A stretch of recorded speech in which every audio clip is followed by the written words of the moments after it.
Good morning, guys. Bill McMillan here with NDWX.com Tuesday morning, and wanted to touch base with you here as we move through the midweek stretch. A damp start to the day, especially across northeastern portions of the state. In general, somewhere between a quarter and 3/4 of an inch of rain fell for most central Indiana neighborhoods during the overnight.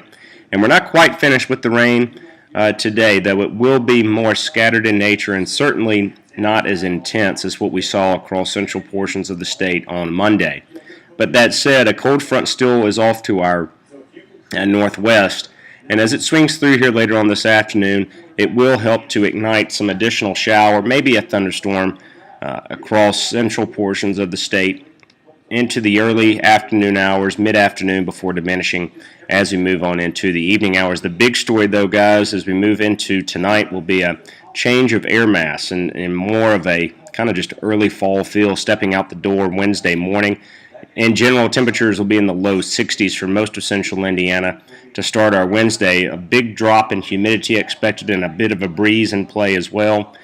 You'll really begin to notice the difference, though, tomorrow afternoon as highs only top out in the mid-70s across central Indiana.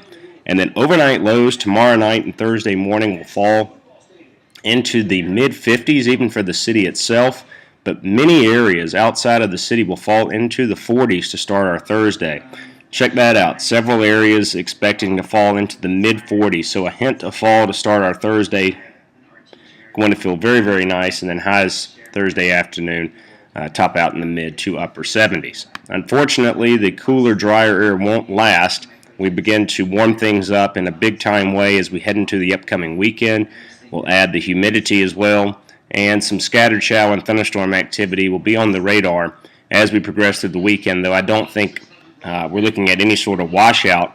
Don't be surprised for a passing thunderstorm with that increasing humidity as we move through the upcoming weekend. Big story moving into next week, though, just this continued hot pattern that kind of grips hold of the eastern portion of the country as we wrap up the month of August and head on into September. The big story will be an expansive ridge and associated hot weather pattern across the large portion of the central and eastern half of the country.